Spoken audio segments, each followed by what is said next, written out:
आज कुरुक्षेत्र मैगजीन का जून addition 2023 third topic cover कर रहे हैं। इससे पहले हमने 2 टॉपिक कवर कर लिए थे। आज थर्ड टॉपिक है जिसमें टॉपिक दिया है वर्षा जल संचयन की व्यापक संभावनाएं क्या कहती हैं।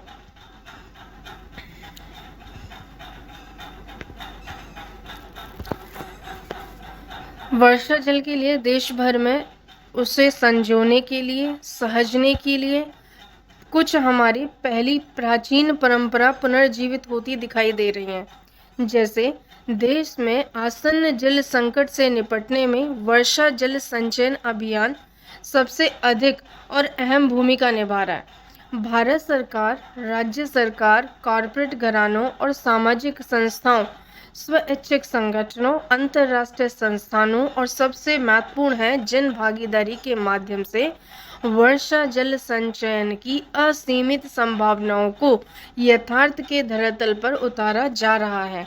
यानी कई प्रक्रियाएं हैं जिनसे हम वर्षा जल को संजोकर रख सकते हैं और उन्हें रखा जा रहा है ऑलरेडी।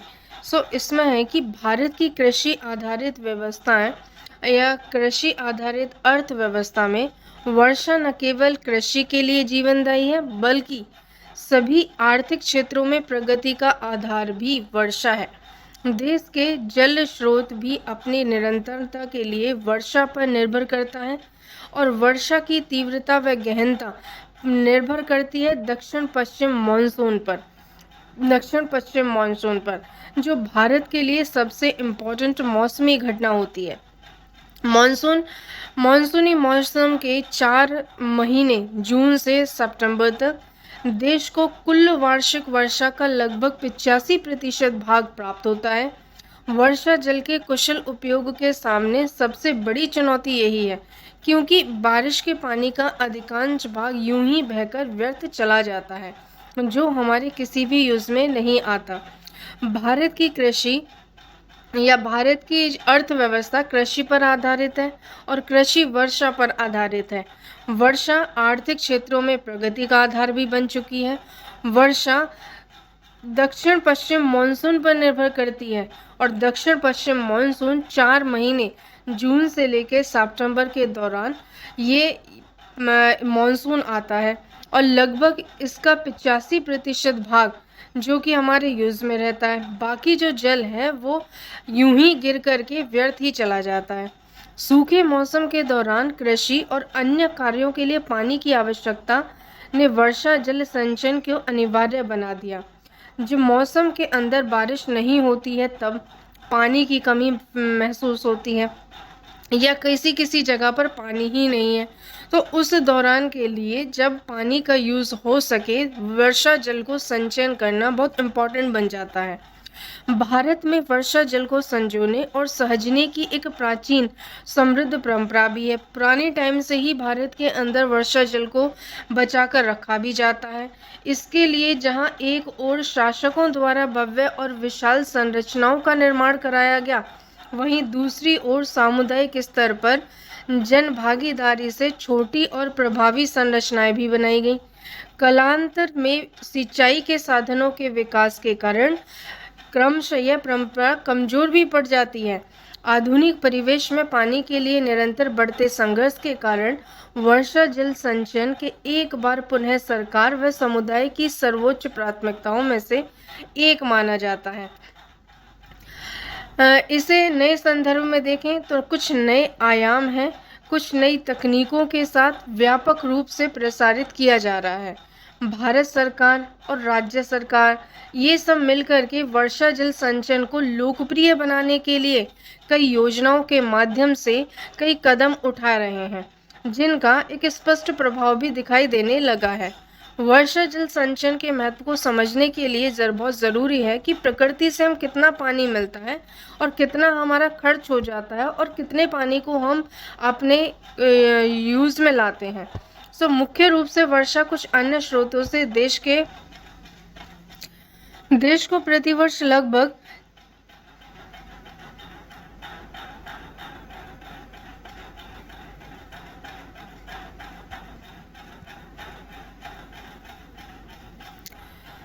4,000 बिलियन घन मीटर पानी प्राप्त होता है।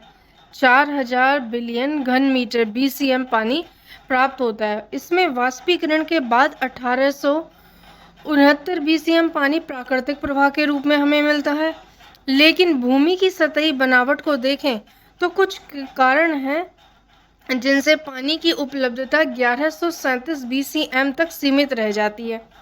इसमें से 690 BCM पानी सतही जल के रूप में मौजूद होता है, जबकि 447 BCM पानी भूजल का भाग बन जाता है। भूजल के भंडार को समुचित स्तर पर बनाए रखने के लिए इसकी निरंतर और सतत भरपाई यानी रिचार्ज आवश्यक होता है, क्योंकि जल संकट के वर्तमान दौर से भूजल का दोहन तेजी से और बड़ी मात्रा में किया जा रहा है। वर्षा जल संचयन की संरचनाएं भूजल की भरपाई का एक बहुत इम्पोर्टेंट पात्र है। इसमें महत्वपूर्ण योगदान देती हैं। वर्तमान में देखा जाए तो भारत भूजल का दोहन उपयोग करने में विश्व में पहले स्थान पर है। ग्रामीण क्षेत्रों में यह लगभग 85% है और शहरी क्षेत्रों में 45% जल आपूर्ति भूजल पर निर्भर करती है।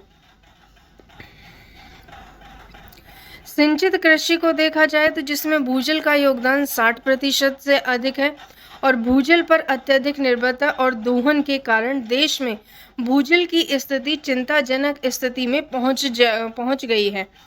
केंद्रीय भूजल बोर्ड के आकलन के अनुसार देखा जाए तो 6584 भूजल इकाइयां में से 1034 इकाइयां अति दोहन का शिकार मानी गई हैं, जिनमें 253 इकाइयां गंभीर स्तर पर पहुंच चुकी हैं और 681 इकाइयां अर्धगंभीर अवस्था में हैं।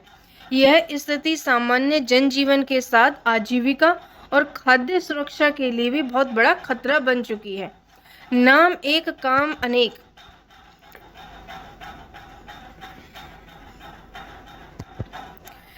इससे क्या करते हैं हम, वर्षा जल संचयन एक सीधी सरल विधि है ये कि नाम एक और काम अनेक, जिसके अंतर्गत मॉनसून के दौरान होने वाली बारिश के पानी को भविष्य में उपयोग करने के लिए उसे संचित या संग्रहित किया जाता है। टैंक में भर लेते हैं, तालाब में, सरोवर के रूप में। ऐसी संरचनाएं देश भर में बनाई गई हैं और जीर्ण शीर्ण अवस्था में पड़ी प्राचीन संरचनाओं का पुनर्निर्माण भी किया जा चुका है। इन संरचनाओं का निर्माण अगर देखें, निर्माण करने से जल संग्रहण क्षेत्र का अधिकतम स्तर पर रखने का प्रयास भी किया जाता है। हिसाब लगाया गया कि 1300 मिलीमीटर की वार्षिक वर्षा क्षेत्र में 1 एकड़ भूमि से लगभग 44 लाख लीटर पानी प्रतिवर्ष संचित किया जा सकता है। इससे देश भर में वर्षा जल संचयन की संभावना और क्षमता का सहज अनुमान लगाया जाता है।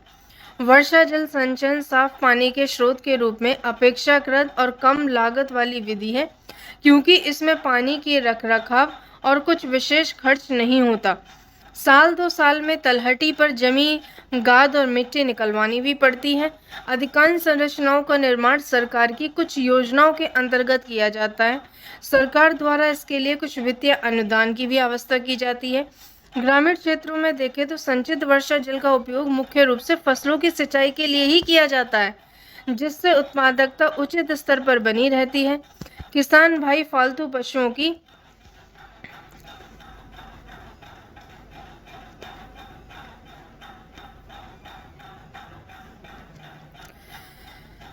पशुओं की प्यास बुझाने के लिए इस पानी का उपयोग करता है।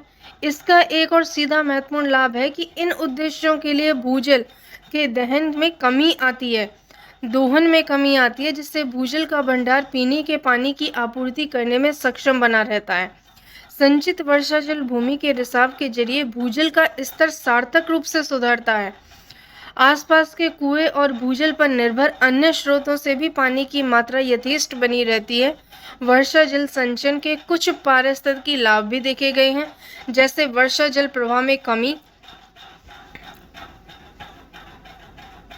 आने से भूरक्षण में कमी आ जाती है। अब यहाँ पे इनके कुछ ये वर्षा जल संचयन के तरीके दिए गए कि किस किस तरीके से हम वर्षा के जल को रोक करके रख सकते हैं, यानी कि संजो करके रख सकते हैं, बचा सकते हैं। उसमें आता है कि छत प्रणाली। पहला पॉइंट दिया है छत प्रणाली कि अगर छत पर हम कुछ ऐसी व्यवस्था कर लें, टैंक वगैरह कर लें, या चारों तरफ से उसे कवर करके उसमें हम बारिश के पानी को सेव कर सकते हैं। भूमिगत टैंक है, यहाँ पे भूमि के अंदर बना लें। कुएं हैं, कुओं में हम वर्षा जल को संचित कर लें। इस तरीके से हम यहाँ पे वर्षा के पानी को बचा सकते हैं इन फ्यूचर यूज के लिए। यहाँ बताया कि बादल जब बरसते हैं तो केवल हमारे लिए नहीं बरसते। बादल जब बरसते हैं तो केवल हमारे लिए नहीं बरसते, बल्कि बादल आने वाली पीढ़ियों के लिए भी बरसते हैं। बारिश का पानी जमीन में जाकर इकट्ठा होता है, जमीन के जल स्तर को सुधारता है, और इसीलिए मैं जल संरक्षण को देश सेवा का ही रूप मानता हूँ। ये प्रधानमंत्री नरेंद्र मोदी जी के वर्ड हैं कि जो बादल हमें वर्षा देते हैं वो सिर्फ हमारे लिए नहीं है, आने वाली जनरेशन के लिए भी। तो पानी को संरक्षित और सुरक्षित करके रखा जाना चाहिए। पानी का संरक्षण देश सेवा का ही हमारा एक रूप है, इसे उस तरीके से ही मानना चाहिए।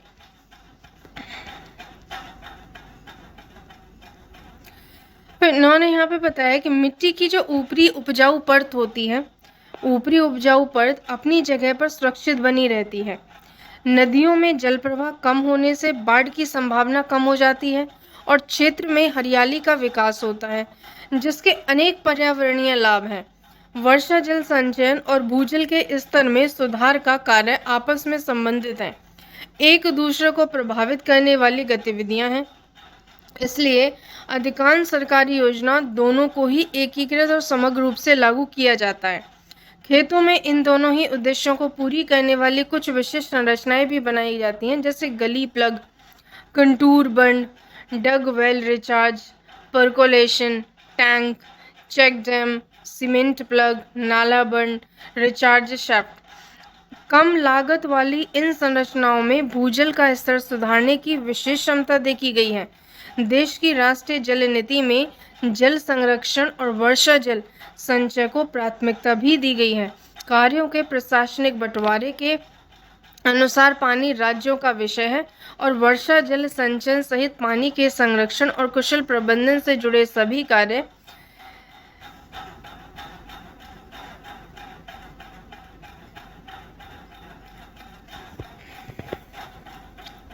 राज्य सरकारों द्वारा कार्यक्रम और योजनाएं लागू की जाती हैं, जबकि भारत सरकार भी अपनी योजनाओं के माध्यम से इन कार्यों में तकनीकी और वित्तीय सहायता देती है।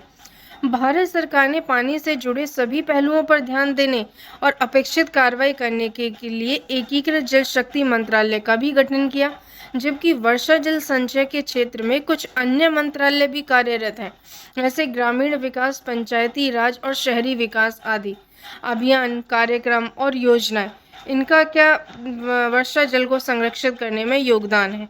देश भर में दक्षिण पश्चिम मानसून का मौसम वर्षा जल संचयन के सबसे उपयुक्त माना जाता है।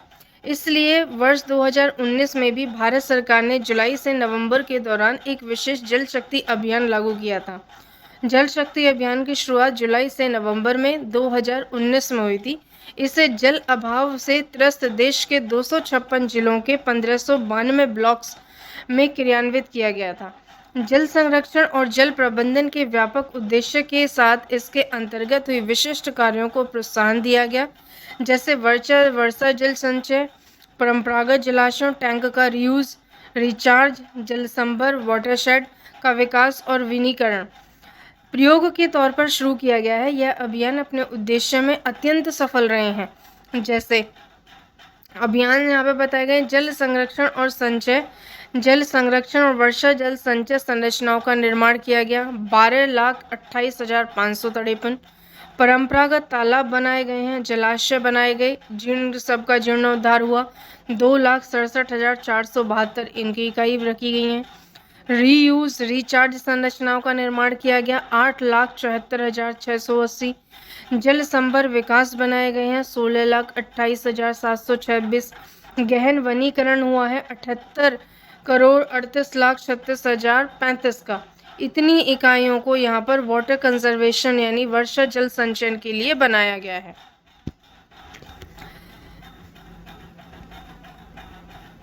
केंद्रीय भूजल बोर्ड ने देश भर में जल संचय को बढ़ावा देने के लिए और भूजल के स्तर को सुधारने के लिए एक मास्टर प्लान 2020 में तैयार किया।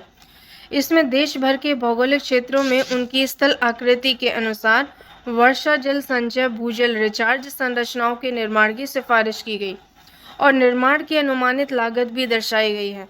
बोर्ड ने कुल 25 प्रकार की मानक संरचनाएं निर्धारित की हैं, जिन्हें राज्य अपने क्षेत्र की उपयुक्तता के अनुसार चुन सकते हैं। अनुमान है कि इससे 185 बीसीएम मानसूनी वर्षा को संचित किया जा सकता है और कृत्रिम रिचार्ज के लिए कुल 11.23 लाख वर्ग किलोमीटर को चुना गया, जिसमें सभी राज्यों के ग्रामीण और शहरी क्षेत्र शामिल भी हुए थे। मास्टर प्लान को लागू करने के लिए लागत भी यहाँ पे लगी थी 1,33,529 करोड़ रुपए आंकी गई थी, जिससे लगभग 72% ग्रामीण क्षेत्रों के लिए और 28% शहरी क्षेत्रों के लिए ये यहाँ पे अनुमानित किया गया था। वर्ष 2021 में इस अभियान को नई ऊर्जा के साथ दोहराया गया। फिर वर्ष 2021 में इस अभियान को नई ऊर्जा के साथ दोहराया भी गया था। 2020 में मास्टर प्लान शुरू, 2021 में इसे रिपीट किया गया। इसे देश के सभी शहरी और ग्रामीण जिलों में ब्लॉक्स में लागू किया गया। इसके बाद वर्षा जल संचय को प्रमुखता देने के लिए एक साथ टैग लाइन या स्लोगन भी जोड़ा गया, जिसका अर्थ था वर्षा जल को संजोए वहीं जहां बरसे जब बरसे। इस अभियान के तीसरा संस्करण शुरू हुआ था 29 मार्च 2022 को, जब माननीय राष्ट्रपति द्वारा शुभारंभ इसका किया गया। इस बार इसकी अवधि मानसून के साथ पूर्व मानसून को भी शामिल किया गया, 29 मार्च से 30 नवंबर तक। पहले की तरह देश के सभी जिले, सभी ब्लॉक्स को लागू किया गया था। इस बार एक नई पहल करते हुए तालाब, जलाशयों आदि को जियो टैगिंग करके सूची बनाई गई, ताकि इसके आधार पर जल संरक्षण की वैज्ञानिक योजनाएं बनाई जा सकें। इसके अलावा जिला स्तर पर जल शक्ति केंद्रों के गठन का भी प्रावधान किया गया था। इस वर्ष जल शक्ति अभियान की शुरुआत 4 मार्च 2023 को हुई। जल शक्ति अभियान की शुरुआत हुई 4 मार्च 2023 को, जिसके अंतर्गत वर्षा जल संचय का काम तेजी से किया गया। पिछले लगभग एक वर्ष की अवधि में 29/3/22 से लेकर 3/3/2023 तक इस अभियान के अंतर्गत मुख्य उपलब्धियां तालिका 1 में भी दिखाई गई हैं। यहाँ पर आंध्र प्रदेश में 4520 इतने बीसीएम पानी को बचाया गया था। अरुणाचल प्रदेश में 2548 तरीके से ये सभी राज्यों का यहाँ पे दर्शाया गया है। सभी राज्यों का इधर दर्शाया गया है ये कितने बीसीएम पानी किस राज्य ने यहाँ पर बचाया था। वर्षा जल संचय की ओर एक बड़ा कदम उठाते हुए आज़ादी के अमृत महोत्सव में भी प्रधानमंत्री ने 24 अप्रैल 2022 को एक अमृत सरोवर मिशन का भी शुभारंभ किया। इसके अंतर्गत देश के प्रत्येक जिले में 75 वर्षा जल संचय तालाब यानी सरोवरों का निर्माण किया गया। प्रथम चरण में 15 अगस्त 2023 तक 50,000 अमृत सरोवर के निर्माण का लक्ष्य निर्धारित किया गया है और 11 महीनों में 30 मार्च से लेकर 2023 तक 30 मार्च 2023 तक 40,000 अमृत सरोवरों का निर्माण पूरा हो चुका है, जो निर्धारित लक्ष्य का 80% है। जबकि विभिन्न राज्यों और केंद्र शासित क्षेत्रों में 1,06,45 अमृत सरोवरों के निर्माण के लिए उपयुक्त स्थान का चयन किया जा चुका है। इसका राज्यवार विवरण भी दिया गया है। जैसे यहाँ पर देखा जाए तो अमृत सरोवर मिशन में पुराने जलाशयों के जीर्णोद्धार का काम भी शामिल किया गया। प्रत्येक नए अमृत सरोवर का निर्माण 1 एकड़ क्षेत्र में किया जा रहा है, जिसमें 10,000 घन मीटर वर्षा जल संचित किया जा सकेगा। वर्षा जल संचय और जल संरक्षण में जन भागीदारी के महत्व को देखते हुए अमृत सरोवरों का विकास एक समग्र जल संरक्षण इकाई के रूप में किया जा रहा है। इसके आसपास नीम, पीपल, बरगद जैसे छायादार वृक्ष लगाए गए हैं, ताकि गांव के लोग यहां बैठकर चर्चा कर सकें। इस मिशन को सफल बनाने के लिए अमृत सरोवरों को ग्रामीणों की आमदनी में वृद्धि और आजीविका में भी जोड़ा गया। सिंचाई और पशुपालन के अलावा अमृत सरोवर में संचित पानी का उपयोग मछली पालन के लिए किया जाता है, बत्तख पालन के लिए भी किया जाता है, सिंगाड़े की खेती के लिए किया जाता है। अमृत सरोवर के लिए जगह की की पहचान से लेकर के इसके निर्माण, रखरखाव और उपयोग तक में जन भागीदारी सुनिश्चित की गई है। और यहाँ पर यूजर ग्रुप्स का भी गठन किया गया है। इसमें गांव के सभी सामाजिक वर्गों और समुदायों को शामिल किया गया। निर्देशों के अनुसार पंचायत के वरिष्ठ सदस्य, स्वतंत्रता सेनानियों के परिवार, पद्म पुरस्कार विजेता और गणमान्यों को भी इस मुहिम से जोड़ा गया, ताकि अमृत सरोवर गांव की प्रमुख पहचान के रूप में विकसित हो सके। अमृत सरोवर के शिलान्यास और उद्घाटन आदि के समारोह को राष्ट्रीय महत्व की तिथियां जैसे 15 अगस्त, 26 अगस्त, 2 अक्टूबर पर आयोजित करने की सलाह दी गई है। अब तक 1784 स्वतंत्रता सेनानियों के परिवारों के 448 सदस्य, शहीदों के परिवार के 684 सदस्य और 56 पद्म पुरस्कार विजेता पंचायत के 18,170 से अधिक सदस्य इस मिशन से जुड़ चुके हैं। अमृत सरोवर के प्रबंधन के लिए 54,000 से अधिक उपयोगकर्ता समूहों का गठन किया जा चुका है। इनमें से 66% समूह सरोवर से संचित जल का उपयोग कृषि के लिए कर रहे हैं, जबकि मछली पालन, सिंगाड़े और कमल की खेती के लिए भी किया जा रहा है। पशुपालन के लिए पानी का उपयोग करने वाले समूह 21, 6 और 7 हैं, यानी कि ये इस रेशो में यहाँ पर इस पानी का यूज़ किया जा रहा है। अमृत सरोवर मिशन के लिए अलग से वित्तीय व्यवस्था नहीं की गई। भारत सरकार, राज्य सरकार द्वारा ही वर्तमान में जारी कुछ योजनाएं हैं जिनके फंड से ही इस राशि को जुटाने की व्यवस्था है। इसमें मनरेगा, 15वें वित्त आयोग का फंड, प्रधानमंत्री कृषि सिंचाई योजना और इसकी उप योजनाएं इसमें प्रमुख हैं। इसके अतिरिक्त देखा जाए तो सामुदायिक भागीदारी को भी मजबूत करने के लिए आम जनता से क्राउड फंडिंग और व्यवसायिक घरानों से कॉर्पोरेट सामाजिक जिम्मेदारी यानी CSR को भी मंजूरी दी गई है। इसे भारत सरकार के कुछ संयुक्त मिशन के रूप में भी लागू किया जा रहा है। बारिश की हर बूंद मानो जैसे गंगा जल है, इसके संरक्षण से ही सुखी हमारा कल है। कैच द रेन, ये एक नई मुहिम शुरू की गई थी। कैच द रेन, ये इस कैंपेन का नाम था। यहाँ पे जहाँ गिरे वहीं सहेजे, यानी कि जहाँ पर ही वर्षा हो रही है वहीं पर उसे संरक्षित और संजो करके रखा जाए पानी को। बारिश की हर बूंद मानो जैसे गंगा जल, इसके संरक्षण से ही सुखी हमारा कल, ये इसका यहाँ पे टैगलाइन दी गई। जल संरक्षण देश की सेवा। प्रधानमंत्री ने मन की बात 27 जून 2021 में कार्यक्रम में वर्षा जल संचयन और जल संरक्षण के मुद्दे पर भी चर्चा की। इस देश की सेवा करने जैसा बताया गया। उन्होंने इस दिशा में समर्पण के साथ कार्य कर रहे कुछ व्यक्तियों की सराहना की है। प्रेरणा के रूप में उनकी कहानी भी सुनाई है। उन्होंने इस पुण्य का कार्य भी कहा है। उत्तराखंड के पौड़ी गढ़वाल के शिक्षक हैं सच्चिदानंद भारती की उन्होंने प्रशंसा की और बताया कि उनकी मेहनत और लगन से उनके गांव ऊपर रेखाल में साल भर में पानी उपलब्ध रहता है। 1989 से क्षेत्र में पानी रखो यानी पानी बचाओ आंदोलन चला रहे हैं। इस क्षेत्र के ग्रामीण पहले पानी की समस्या से बहुत परेशान थे, लेकिन आज भारती जी के प्रयासों से उनके गांव और आसपास के क्षेत्रों में वर्ष भर पानी की आपूर्ति बनी रहती है। प्रधानमंत्री ने चालखाल नामक वर्षा जल संचय की पारंपरिक संरचनाओं का उल्लेख भी किया, जिनका इस्तेमाल पहाड़ों में जल संरक्षण के लिए किया जाता है। पारंपरिक चालखाल तरीके में बरसाती पानी इकट्ठा करने के लिए छोटे छोटे गड्ढे खोदे जाते हैं। भारती जी ने इसमें नवीनता तकनीक से जोड़कर इसे अधिक उपयोगी बना दिया। इस तरह उन्होंने बरसाती पानी को रोकने के लिए क्षेत्र में लगभग 30,000 चालखाल बनाए। इसे उन्होंने जल तलैया नाम दिया था और इसके आसपास बांज, बुरांस, अन्य पहाड़ी पेड़ भी लगाए गए, जिससे पहाड़ों के लिए आवश्यक हरियाली का विकास हो सके। धीरे धीरे करके 10 वर्षों में सूखा पड़ा गदेरा सदा नीरा नदी में बदल गया। इस गांव वालों ने अपने गांव के नाम में गंगा का नाम दिया। इसके साथ क्षेत्र में सामुदायिक सहयोग से छोटे बड़े तालाब भी बनाए गए हैं, जिससे कि ग्रामीणों की पेयजल की समस्या दूर हुई है। गाड गंगा नाम दिया गया है इस पहल को यहाँ पर इनकी। अब इसमें यहाँ पर है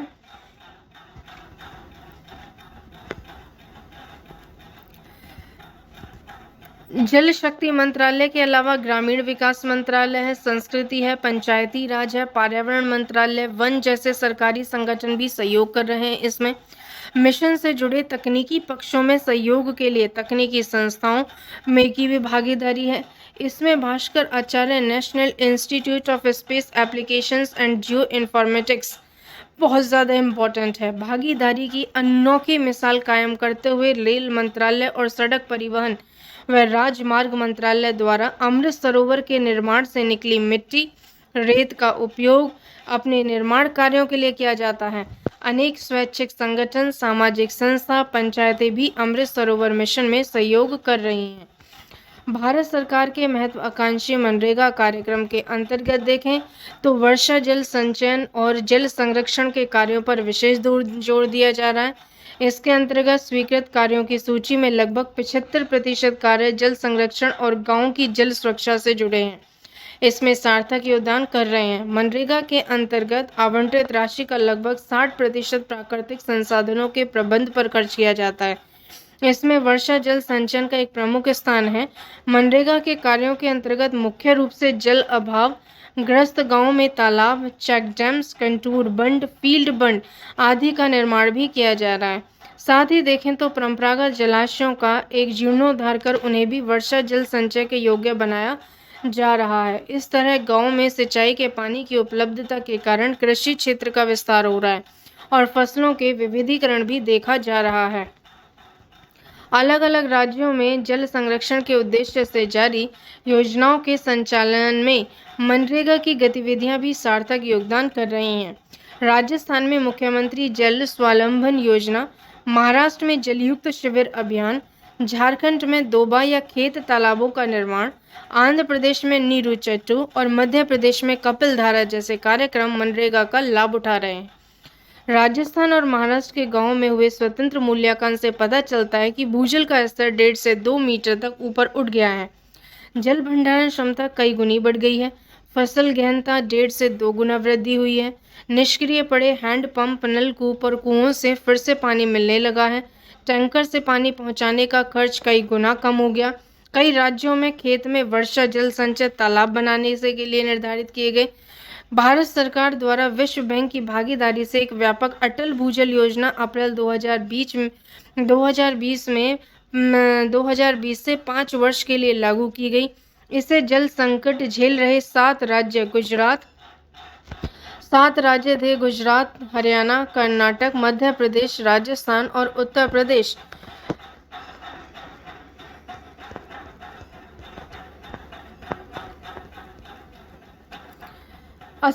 उत्तर प्रदेश के 80 जिलों की जल अभावग्रस्त 68,220 ग्राम पंचायतों को कुल 6,000 करोड़ रुपए के बजट के साथ लागू किया जा रहा है। इसका मुख्य उद्देश्य इन क्षेत्रों से भूजल स्तर की गिरावट पर रोक लगाना है और स्तर को ऊपर उठाना है ताकि इन क्षेत्रों में जल सुरक्षा बनाई जा सके।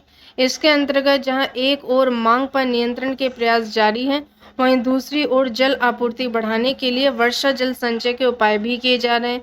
इसके अंतर्गत गांव में चेक डैम्स, खेत तालाब, रिचार्ज शाफ्ट, कृत्रिम रिचार्ज जल संरचनाओं का निर्माण किया जा रहा है। इस योजना को सामुदायिक भागीदारी को प्रोत्साहन और महत्व देकर सतत और सफल भी बनाया गया है। एकीकृत प्रधानमंत्री कृषि सिंचाई योजना कुछ घटक वर्षा जल संचय और संरक्षण के कार्यों में प्रमुखता से लागू करते हुए इसके जल संभर विकास घटक में वर्षा जल संचय के लिए संरचनाओं का निर्माण करती है। पुराने जलाशयों की मरम्मत, नवीकरण और पुनर्स्थापन का कार्य गांव से जल उपलब्धता बढ़ा रहा है, जिससे सिंचाई क्षमता का विस्तार हो रहा है। भूजल के स्तर में भी सुधार देखा गया है। राष्ट्रीय जल मिशन में वर्षा जल संचय को प्रमुख स्थान दिया गया है। इसके लिए जल साधारण के बीच जागरूकता बढ़ाने पर भी जोर दिया गया। 15वें वित्त आयोग ने वर्ष 2021 और 26 के लिए अपनी रिपोर्ट में पंचायती राज संस्थाओं के लिए आवंटित कुल राशि का 60% पेयजल आपूर्ति वर्षा जल संचय और सफाई पर खर्च करने की सिफारिश की थी। रिपोर्ट में पता चला कि ग्राम पंचायतों की आर्थिक शक्तियां मजबूत करने के लिए जल प्रबंधन पर मुख्य ध्यान दिया गया। यही कारण है कि पंचायती राज संस्थाएं गांव में वर्षा जल संचय की संरचनाओं का निर्माण में अग्रणी भूमिका निभा रही हैं। इस कार्य में राष्ट्र के साथ अंतर्राष्ट्रीय स्तर की संस्थाएं, स्वैच्छिक संगठन भी योगदान कर रहे हैं। केरल के पलक्कड़ जिले के पूर्वी भाग में एलापुल्ली पंचायत को केरल के पलक्कड़ जिले के पूर्वी भाग में एलापुल्ली पंचायत को जल संरक्षण प्रबंधन के लिए राष्ट्रपति द्वारा राष्ट्रीय जल पुरस्कार भी प्राप्त किया गया। इस क्षेत्र में जल सुरक्षा के लिए 2018 से 21 तक जल सुभिक्षा कार्यक्रम लागू किया गया। इससे पहले भी ग्राम पंचायत क्षेत्र में पानी का भीषण संकट था। सिंचाई के लिए यहाँ के किसान वलायार बांध से आने वाली नहर पर निर्भर किया करते थे, जिससे पानी की उपलब्धता निश्चित थी। पीने के पानी के लिए टैंकर मंगाए जाते थे। जल सुभिक्षा कार्यक्रम के अंतर्गत निष्क्रिय पड़े 525 कुएं और तालाबों को तकनीकी मदद यहाँ पे ये दी गई। तालाब में संग्रहित वर्षा जल का उपयोग करके इंजेक्शन वेल्स की सहायता से भूजल के स्तर को सुधारा गया। एलापुल्ली के लगभग 600 भवनों की छत पर वर्षा जल संचय की व्यवस्था की गई। इसके साथ ही तालाबों को गहरा करके उनकी क्षमता बढ़ाई गई। नहर को भी सफाई की गई, जिससे पानी की उपलब्धता बढ़ गई। अब ग्राम पंचायत का क्षेत्र पानी में आत्मनिर्भर है। वर्षा जल संचय में गांव की तस्वीर और ग्रामीण के जीवनों में सुधार सफलता प्राप्त हुई है। इसमें वर्षा जल संचय और अभियान केवल ग्रामीण क्षेत्रों तक सीमित नहीं है, शहरी क्षेत्रों में भी इस अभियान का मुख्य रूप से देखा जा रहा है। छतों में वर्षा जल संचय की व्यवस्था है। इसे अनिवार्य बनाने के लिए अनेक राज्यों ने अपने भवन निर्माण नियमों के बदलाव भी किए हैं। संक्षेप में अगर देखा जाए तो देश भर में वर्षा जल को संजोने और समझने के लिए कुछ प्राचीन जो परंपराएं हैं, उन्हें ही हमें पुनर्जीवित किया गया। देश में जल संकट से निपटने के लिए वर्षा जल संचय अभियान अहम भूमिका निभा रहा है। भारत सरकार, राज्य सरकार, कॉर्पोरेट घराने, सामाजिक संस्था, स्वैच्छिक संगठन, अंतर्राष्ट्रीय संस्थानों और सबसे महत्वपूर्ण जन भागीदारी के माध्यम से वर्षा जल संचय की असीमित संभावनाओं को धरातल पर किया जा रहा है। यहाँ पर इन्होंने दिया वर्षा जल अगर हम बचा कर रखते हैं या फिर संचयन करके रखते हैं, उसका संजो कर रखते हैं वर्षा जल को, उससे क्या क्या फ़ायदे हो सकते हैं। वर्षा जल को बचा कर रखने के, संचयन करके रखने के घरेलू उपयोग में उसके पानी को हम ले सकते हैं। दूसरा कि हम औद्योगिक उपयोग के लिए भी वर्षा जल का उपयोग कर सकते हैं। पूरक जल स्रोत है वर्षा का जल। फसल के पानी का विश्वसनीय प्रवाह है। फसल के लिए पानी वर्षा जल से यूज़ कर सकते हैं। जल प्रदूषण को रोकने में भी ये मदद करता है और सिंचाई के लिए तो वर्षा जल का यूज़ होता ही है। भारत की परंपराओं में वर्षा जल संचयन कैसे कैसे होता था, इसके बारे में है कि पुराने टाइम में हम वर्षा के जल को कैसे संरक्षित करके रखते थे। जल संरक्षण, वर्षा जल संचय भारत की प्राचीन परंपरा रही है, जिसके संकेत हमें 300 ईसा पूर्व से ही मिले हैं। देश के अलग अलग भागों में देखा जाए तो जब शासक यहाँ पे रहा करते थे, वर्षा जल सहेजने के कार्य में वो निपुण थे। यानी कि जैसे बावड़ी बना देते थे, टैंक, हौज, ताल बनाया करते थे। इनमें से कुछ संरचनाएं आज भी सक्रिय हैं और कुछ जीर्णोद्धार की बाट जोह रही हैं। जन भागीदारी सहयोग से गांव-गांव में जलाशय और तालाब बनाने की पुरानी परंपरा है ये। मेघालय में बांस की नालियां बनाई जाती हैं। पूर्वोत्तर के पहाड़ी इलाकों में हर कहीं विभिन्न जल स्रोतों से सुन्नत क्षेत्रों तक पानी ले जाने के लिए बांस की पाइपलाइन बिछाई गई है। बांस की पाइपलाइन बिछाई गई है। मेघालय में बांस की नालियां द्वारा झरनों से और स्रोतों से पानी को दूर दराज तक ले जाने की 200 वर्ष पुरानी पारंपरिक तकनीक है ये।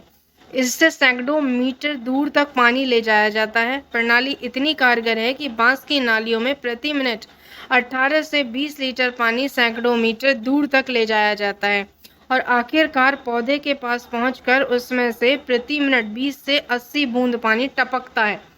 दक्षिण बिहार में देखें तो आहार पाइन प्रणाली है एक आहार पाइन प्रणाली। आहार बहते पानी को घेरने वाले आयताकार बांध युक्त होते हैं ये, जबकि इन पहाड़ी नदियों के पानी को खेतों तक पहुंचाने का ये माध्यम है। आहार 3 ओर से जल से घिरी हुई आयताकार आकृति है, जिनसे पाइन द्वारा जल खेतों तक पहुंचाया जाता है। आहार पाइन व्यवस्था का उपयोग सबसे पहले जातक युग से शुरू हुआ था। इसका उपयोग लोग मिलजुल कर किया करते थे, लेकिन निरंतर बाढ़ों के कारण इनका प्राचीन स्वरूप परिवर्तित हो गया। राजस्थान में देखें तो कुएं, बावड़ियां और गुजरात के वाव बनाए जाते हैं। राजस्थान में शुष्क इलाके के लोगों ने तालाब बना रखे हैं।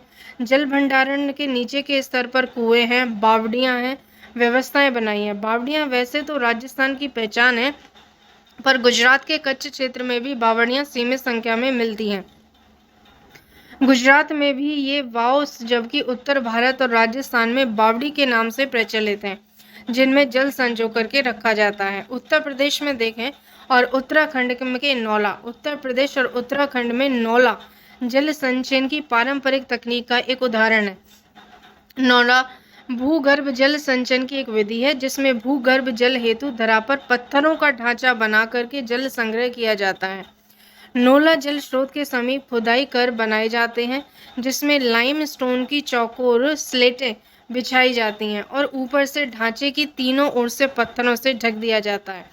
जिस ओर से जल निकालना होता है और उस ओर से इसे खुला रखा जाता है। नौला को तीनों ओर ऊपर से इस तरह ढका जाता है कि जल में वाष्पित ना हो पाए और पानी का स्तर भी सतत बना रहे। एक नौला में से 1 से 2,000 लीटर पानी जमा रहता है। आज भी उत्तराखंड के कई गांव में जल आपूर्ति नौलों से होती है, जो आस्था का भी प्रतीक माने जाते हैं। लद्दाख में जल संचयन की देखें यहाँ पे भूमिका क्या है, तो लद्दाख के अंदर जिंग बनाए जाते हैं। लद्दाख के लोगों को सिंचाई की एक अद्भुत तकनीक विकसित की है। स्थानीय लोगों ने स्रोतों के पानी के लिए जल मार्ग तैयार किए, जिनसे होता हुआ स्रोतों का जल ग्लेशियर की पिघली बर्फ तालाब में आ जाता है, जिससे खेतों की सिंचाई होती है। इन तालाबों को जिंग कहते हैं। ये यहाँ पर हमारा थर्ड टॉपिक कंप्लीट हो गया। नेक्स्ट टॉपिक है इसमें फोर्थ, जन जागरूकता बढ़े तो थमे जल संकट। फोर्थ टॉपिक, जन जागरूकता बढ़े तो थमे जन संकट। अभी काफ़ी जगह ऐसे लोग हैं जिनको वर्षा जल के बारे में अवेयरनेस ही नहीं है। अगर उन्हें अवेयरनेस दे दी जाए, बता दिया जाए, तो जल संकट में कमी आ सकती है। जल संकट से हमें फ्री हो सकते हैं। केंद्र सरकार के प्रयासों को अगर हम देखें तो यहाँ पर कुछ लोगों को जल संकट की गंभीरता के बारे में शिक्षित करना और उन्हें सकारात्मक प्रतिक्रिया के लिए प्रोत्साहित करना भी उतना ही महत्वपूर्ण होता है। हमें जल संरक्षण के बारे में जन जागरूकता बढ़ाने और इसकी अहमियत को समझाने के लिए सभी उपलब्ध मीडिया और मंचों का उपयोग करना चाहिए, जिससे जल भागीदारी इसमें बढ़े और लोग जल को संचय करके रखें, वर्षा जल को बचाएं, उसका संयोजन करें। आज देखा जाए तो मानवता के सामने मौजूद सबसे चिंताजनक चुनौतियों में से एक है पानी का संकट। संयुक्त राष्ट्र ने इससे निपटने के लिए अपने सतत विकास एजेंडा 2030 के तहत एक लक्ष्य निर्धारित किया, और वह यह है कि इस अवधि के दौरान सबके लिए स्वच्छ पानी और स्वच्छता सुनिश्चित की जाएगी। मूलभूत उद्देश्य है कि 2030 तक सबको सुरक्षित और स्वच्छ पानी सुलभ कराया जाएगा। इस लक्ष्य के बावजूद भी संयुक्त राष्ट्र की जल विकास रिपोर्ट 2019 इस बात पर जोर देती है कि दुनिया में लगभग 4 अरब लोग, जो कि विश्व की आबादी का 2/3 हिस्सा है, हर साल कम से कम 1 महीने पानी की जबरदस्त किल्लत से जूझ रहे होते हैं। भारत भी उन देशों में से एक है जहां पर जल संकट बहुत जटिल अवस्था है और जिसका समाधान करने के लिए अनिवार्य कदम उठाए जाने की भी बहुत आवश्यकता है। जबकि भारत में बारिश खूब होती है, लेकिन फिर भी यहाँ पर बार बार सूखा, बाढ़ और पानी के संकट जैसी स्थितियाँ देखने को मिलती हैं, जिनका एक अहम कारण है कि पानी के प्रबंधन को सही व्यवस्था ना होना, तेज रफ्तार से शहरीकरण का होना। कृषि क्षेत्र में 80% जल संसाधनों का प्रयोग होता है, 90% भूजल का दोहन करने के लिए जिम्मेदार है। लोगों के बीच में पर्याप्त जागरूकता नहीं है, इसीलिए जल प्रबंधन की समुचित व्यवस्था भी देश में नहीं है और देश फिर जल संकट का यहाँ पे शिकार हो जाता है। पानी की कमी एक निरंतर गंभीर होती है, जिस हुई भी है, क्योंकि भारत में दुनिया की 18% आबादी रहती है, जबकि यहाँ पर विश्व के जल संसाधनों का सिर्फ 4% हिस्सा मौजूद है। जल संकट का समाधान करने के लिए भी जन भागीदारी बहुत ज़रूरी है, जिनमें केंद्र, राज्य सरकार और साथ साथ प्रशासन, स्थानीय निकाय, शैक्षणिक संस्थान, सरकारी संगठन, मीडिया, समाज शामिल हैं। जल संरक्षण और की नीतियों और कार्यक्रम को लागू करने के लिए सामान्य नागरिक को भी साथ लेने की बहुत ज़रूरत है। इसके लिए न सिर्फ जागरूकता पैदा करना बल्कि लोगों को शिक्षित करना और दीर्घकालीन तथा सुनियोजित अभियानों को चलाना भी बहुत ज़रूरी है।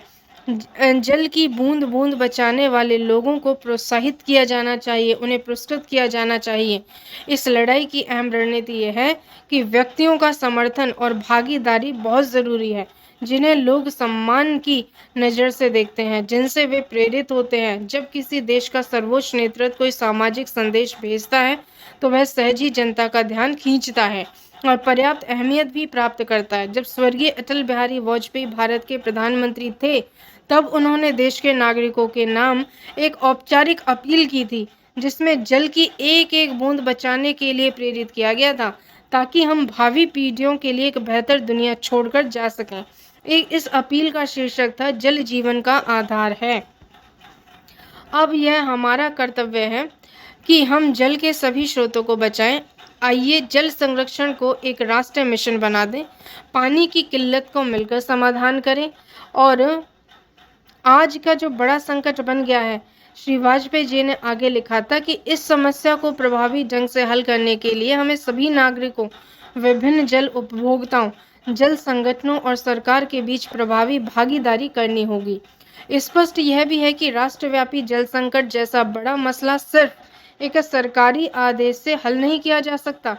पानी का उपभोग और प्रबंधन करने वाला पूरा तंत्र देश में मौजूद है, जिसमें कई स्तरों पर विभिन्न पक्ष अपनी अपनी भूमिका निभा रहे हैं। पानी हमारी धरोहर और विरासत का एक महत्वपूर्ण हिस्सा है और हमारे यहाँ पर पानी से जुड़े हर सामाजिक मुद्दे भी हैं। देश में पानी के साथ गहरा संबंध वाली परंपराएं हैं, जो हमारी आदत और जीवन शैली में पानी के प्रयोग और प्रबंधन के तौर तरीकों को प्रभावित करती हैं। कोई भी बड़ा परिवर्तन तभी आएगा जब इस श्रृंखला में विभिन्न स्तरों से कई लोग महत्वपूर्ण पक्षों से जुड़ेंगे। वर्तमान केंद्र सरकार का जो जल संकट है, ये हमें अवगत कराता है कि समस्या के समाधान के लिए सक्षम प्रयास किए जाए। पिछली फरवरी माह में जल जन अभियान का उद्घाटन प्रधानमंत्री श्री नरेंद्र मोदी जी ने किया। उसके बाद में जल जन अभियान केंद्रीय जल शक्ति मंत्रालय और ब्रह्मा कुमारी संगठन की साझेदारी में चलाया गया।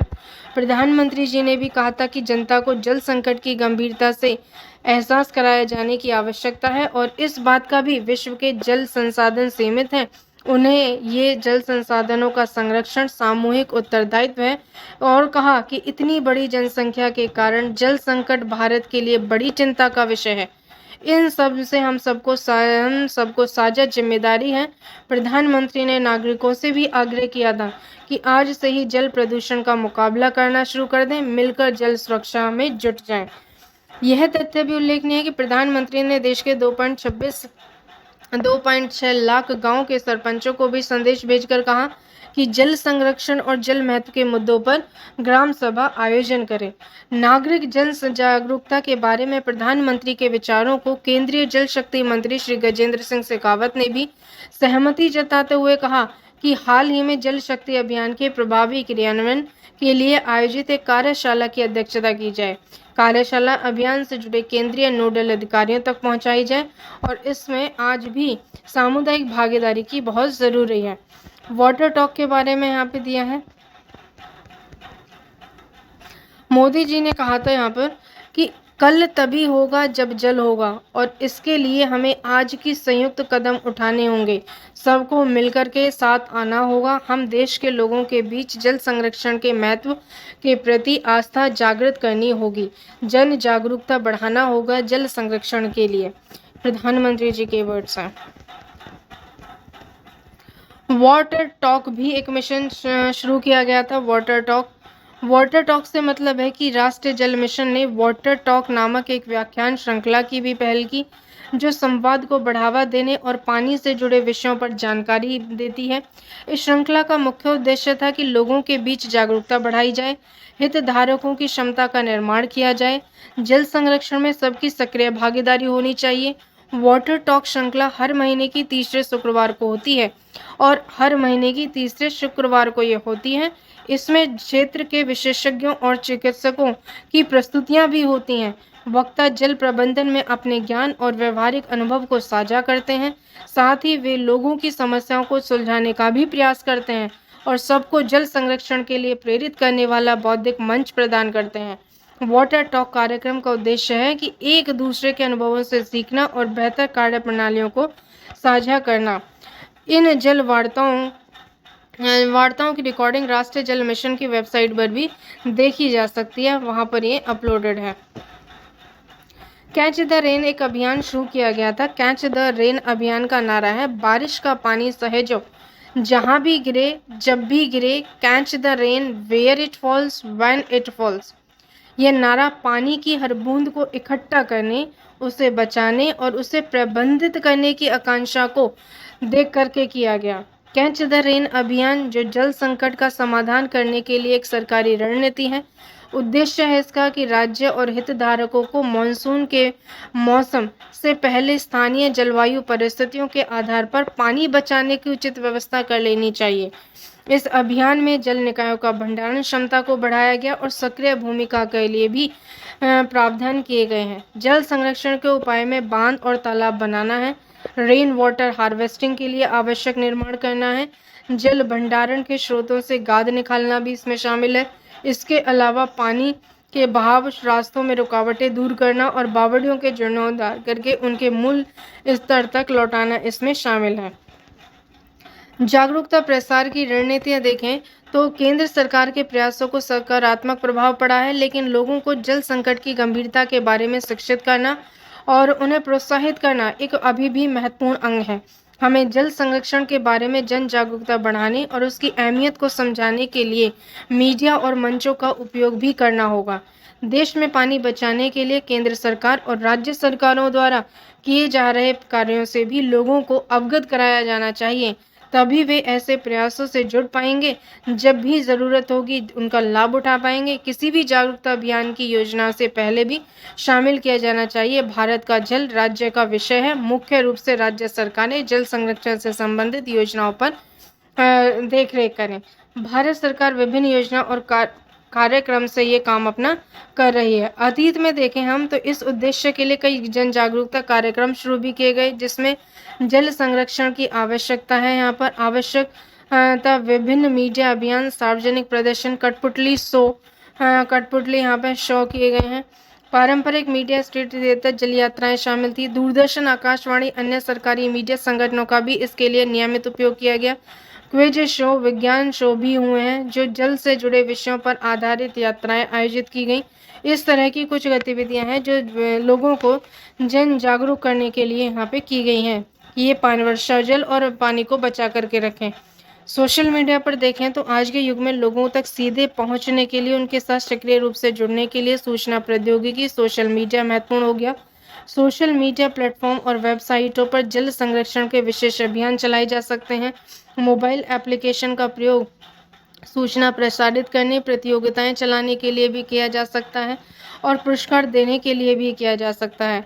सरकार ने कुछ ऐप पहले ही उपलब्ध कराए हुए हैं, जैसे कि केंद्रीय जल आयोग का अपने पानी को जाने नो योर वाटर ऐप है जो सरकार ने चलाया हुआ है, जिसका उद्देश्य है पानी के मुद्दों को प्रामाणिक जानकारी साझा करना, जागरूकता फैलाना, पानी का संरक्षण करना, जल की गुणवत्ता के मुद्दे पर बात करना। पारंपरिक मीडिया, अगर टेलीविज़न, रेडियो, समाचार पत्रों से देखें तो जन जागरूकता अभियान चलाने की उपयोगिता आज भी है। देश भर में मीडिया संस्थानों में विशाल नेटवर्क और पाठक संख्या का लाभ उठाने में कोई हर्ज नहीं है। हम बहुतों को आज भी दूरदर्शन के दशकों पुराना जल संरक्षण अभियान का नारा याद है कि जल की बूंद बूंद कीमती है। शैक्षिक संस्थान देखें तो स्कूली पाठ्यक्रम में भी जल संरक्षण को शामिल करने में बच्चों की छोटी उम्र से ही जिम्मेदारी भावना पैदा की जा सकती है और इस तरह युवाओं को जल संरक्षण संबंधी गतिविधियों के संचालन में सकारात्मक संदेश फैलाने के लिए प्रोत्साहित किया जा सकता है। अब यहाँ पर सामुदायिक संपर्क भी है। जल संरक्षण के लिए अच्छे तौर तरीकों के बारे में लोगों को शिक्षित करना, उन्हें अपनाने के वास्ते प्रेरित करने के लिए सेमिनार, कार्यशालाओं, इंटरैक्टिव सत्र और सामुदायिक कार्यक्रम आयोजित किए जा सकते हैं। स्थानीय निकाय, गैर सरकारी संगठन साथ ऐसे प्रयासों की सफलता सुनिश्चित की जा सकती है।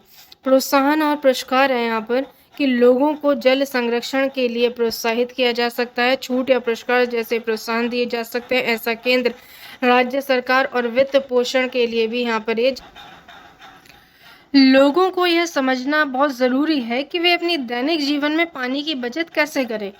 शिक्षा और जागरूकता निर्माण अभियानों के माध्यम से हमें उन्हें ये जिम्मेदार बनने के लिए प्रेरित करना चाहिए। जल की हर बूंद संरक्षित हो सके, इसे सुनिश्चित करने के लिए हम हर घर, हाउसिंग सोसाइटी, कॉलोनी, पंचायत, नगर निकाय तक पहुंचने और जल बचत उपायों, जल वर्षा, जल संचयन और पानी के पुनर्चक्रण को बढ़ावा देने के लिए आवश्यक है। इन चीज़ों के बारे में ज़रूर हम यहाँ पर अपना ध्यान केंद्रित करें। जल की हर बूंद कीमती है, इस तरीके के पोस्टर्स बनाकर हम अपने सोशल मीडिया पर शेयर करें तो यहाँ पर लोगों को जागरूक भी किया जा सकता है। निजी क्षेत्र को शामिल करने के लिए यहाँ पे भी बताया गया है कि निजी क्षेत्र में इन संगठन जैसे Colgate, Palmolive, Hindustan Unilever, ITC, Reliance foundation और एचडीएफ बैंक जैसे कुछ निजी संगठन पहले से ही जल संरक्षण और जागरूकता निर्माण के उद्देश्य से कार्यक्रम चला रहे हैं। गैर लाभकारी संस्थाएं भी महत्वपूर्ण योगदान दे रही हैं। Environmentalist foundation of India, Tarun Bharat Sangh, SARA, ये सब चीज़ें, Jan Bhagidari foundation, Saigal foundation, centre for aquatic livelihood, Jal Jeevika और वाटरशेड ऑर्गेनाइजेशन ट्रस्ट, गैर सरकारी संगठनों ने अच्छा काम भी किया है। सैकड़ों अन्य संगठन भी देश भर में सक्रिय हैं। इस तरह के स्टार्टअप्स, कंपनियां, अन्य वर्ग भी इसे इन प्रक्रियाओं में शामिल किए जा सकते हैं। हस्तियों की भागीदारी को देखें तो जनता का ध्यान आकर्षित करने और जल संरक्षण में पहल बढ़ावा देने के लिए हस्तियों की भागीदारी उपयोग हो सकती है। ऐसी हस्तियों को जिन्हें एक आदर्श रोल मॉडल के रूप में देखा जाता है और जिन्हें चाहने वालों की बड़ी संख्या हो, उनके जरिए जल संरक्षण संदेश देने से उसका प्रभाव ज़्यादा गहरा होता है। इसका लाभ व्यापक स्तर पर दर्शकों तक पहुंचाने और संदेश को अधिक प्रभावी बनाने के लिए उठाया जा सकता है। सफलता की कहानियां और प्रचार हैं कि लोगों द्वारा पानी बचाने के लिए कई एक अच्छे कार्यों को प्रचारित भी किया जाना चाहिए, उन्हें पुरस्कृत भी किया जाना चाहिए। 21 जून को भारत में 21 जून को अंतर्राष्ट्रीय योगा दिवस भी मनाया जाता है। आप सभी को से योग दिवस उत्साह के साथ मनाने का आग्रह करता हूँ। अगर आपने अभी तक योग को अपने जीवन का हिस्सा नहीं बनाया तो जल्द से जल्द इसे अपनाएं, जीवन शैली का हिस्सा बनाएं। प्रधानमंत्री नरेंद्र मोदी जी ने सभी लोगों से यहाँ पे इस तरीके से आग्रह किया था। अब तक योग से जुड़े 12,000 से ज़्यादा शोध इंडेक्स जर्नल्स ने प्रकाशित हो चुके हैं। इसके पक्ष में वैज्ञानिक शोध आधारित हैं, क्लिनिकल ट्रायल दिए जा चुके हैं, रैंडम कंट्रोल ट्रायल है, व्यवस्थित समीक्षा है, मेटा विश्लेषण, मौलिक समीक्षा आदि के क्षेत्र में भारत के साथ साथ अन्य देशों में व्यापक शोध क्रियाएं हैं। मधुमेह, उच्च रक्तचाप, हृदय विकार, कैंसर, अस्थमा, PCOD आदि जैसे विकार इसमें शामिल हैं। ये सर्बानंद सोनोवाल का कहना है। 23 मार्च 2023 को उन्होंने ये बात बताई है। योग पर्यटन का एक महत्वपूर्ण घटक बन गया है। हमारे माननीय प्रधानमंत्री जी योग की दुनिया भर के लोगों को एकजुट करने के लिए सांस्कृतिक राजदूत के रूप में देखते हैं। योग की बढ़ती लोकप्रियता के साथ पर्यटन मंत्रालय चिकित्सा स्वास्थ्य पर्यटन शुरू किया गया और अपने स्वास्थ्य और तंदुरुस्ती में सुधार के इच्छुक अंगतुकों के लिए विशेष योग और कल्याण कार्यक्रमों की पेशकश भी की गई है। ये केंद्रीय उत्तर पूर्वी क्षेत्र विकास पर्यटन और संस्कृति मंत्री हैं जी श्री किशन रेड्डी। 13 मार्च 2023 को इन्होंने अपना ये यहाँ पर बताया है। विश्व पर्यावरण दिवस जो कि 5 जून को मनाया जाता है। यहाँ पर पर्यावरण दिवस, वनीकरण और जल संवर्धन, ये हमारा नेक्स्ट टॉपिक है। यहाँ पर वनीकरण और जल संवर्धन, वनीकरण और जल संवर्धन, वनीकरण जल संवर्धन। इसमें है कि यहाँ पे कि वन अपनी वनस्पतियों की तुलना में अधिक नमी का वाष्पीकरण करते हैं, इससे जल चक्र बनता है। वन घनत्व अधिक होने से बाढ़, भूसंकलन और मृदा अपरदन पर रोक लगती है। इससे प्रत्यक्ष रूप से भूमिगत जल स्तर में वृद्धि होती है। यही नहीं, वन ठंडी हवाओं, आंधी, तूफान इत्यादि को भी रोकने में सहायक है। जल के साथ जैव संवर्धन वनीकरण का एक बेहतरीन सह उत्पाद भी है। एक प्राकृतिक वन मिट्टी की सतह को ढककर मृदा संरक्षण के साथ पानी की जमीन तक पहुंचाने में रक्त धमनियों की तरह ये कार्य करता है। यहाँ देखा जाए तो जल संपूर्ण सृष्टि के लिए जीवन का आधार माना गया है। संपूर्ण सृष्टि के लिए जीवन का आधार है जल। मनुष्य ही नहीं, प्रत्येक पादप या जीव जंतु की जीवन रेखा जल को माना जाता है।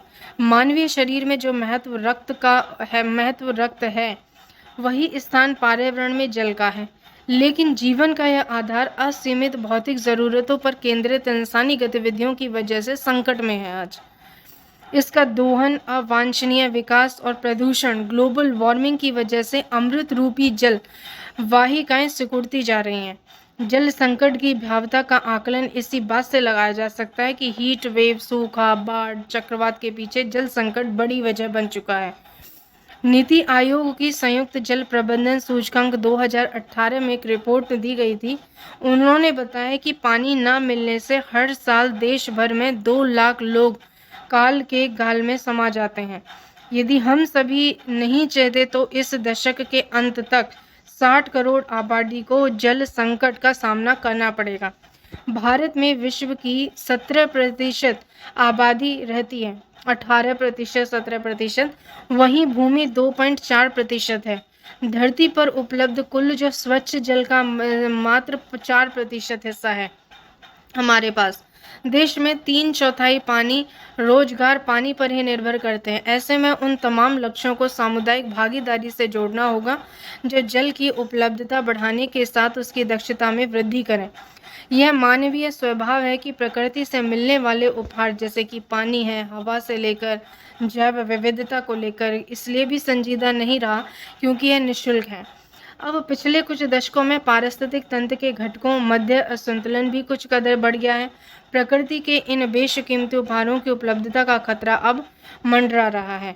अकाल से सूखते खेत, वीरान नदियां और खाली पड़े जल स्रोत का असर खेत खलिहान से लेकर हमारी रसोई तक देखा गया है। असमय बारिश और बाढ़ की शक्ल में सामने आ रहे जलवायु परिवर्तन से पानी की बूंद बूंद की अहमियत समझ आ रही है। ऐसी भयावह तस्वीर के बीच भारत ने पिछले कुछ वर्षों से लोगों को जल सुरक्षा प्रदान करने के लिए, जल संरक्षण के लिए वरीयता दी है। जल शक्ति मंत्रालय के मुताबिक भी 17 मई 2023 तक 12 करोड़ ग्रामीण परिवारों को जल स्वच्छ मुहैया कराया गया। दूसरी ओर देश भर में वर्षा और भूजल स्तर को टिकाऊ बनाने के लिए नीतिगत प्रयासों का भी असर दिख रहा है।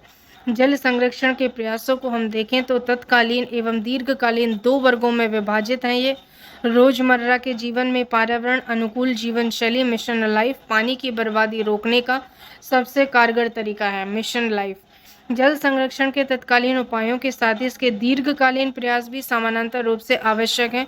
जीवन के भीतर और सतह पर पाए जाने वाले पानी की उपलब्धता के पीछे वर्षा एक महत्वपूर्ण कारक होती है। ऐसे में बारिश में से असंतुलन का सीधा असर हमारे जल तंत्र पर पड़ेगा। जल संरक्षण एवं संवर्धन, वनों और जैव विविधता की महत्वपूर्ण भूमिका भी यहाँ पर देखने को मिलती है। इसमें यहाँ पर बताया केंद्र सरकार ने 2019 में जल संचय के लिए जल शक्ति अभियान प्रारंभ किया था। इसके अंतर्गत 4 मार्च 2023 को शहरी और ग्रामीण भारत में 46 लाख से अधिक जल संरक्षण और जल संचयन के कार्य संपन्न हुए थे। जल शक्ति मंत्रालय 4 मार्च 2023 से 30 नवंबर 2023 की अवधि के लिए कैच द रेन अभियान का नयाकरण जारी किया गया। जल संरक्षण पर केंद्रित इन सभी अभियानों में बारिश की पानी का संरक्षण घरों से लेकर खेतों में किया जाता है।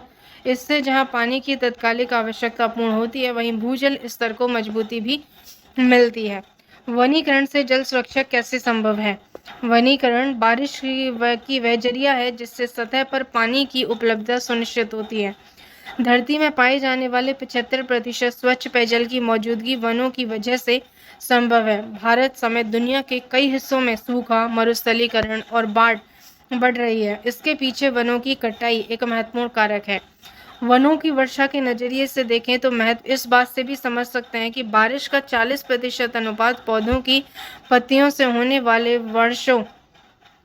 वाष्प उत्सर्जन से संपन्न होता है। वन आच्छादित क्षेत्र वायुमंडलीय जलवाष्प में बड़े पैमाने पर प्रभाव उत्पन्न करते हैं।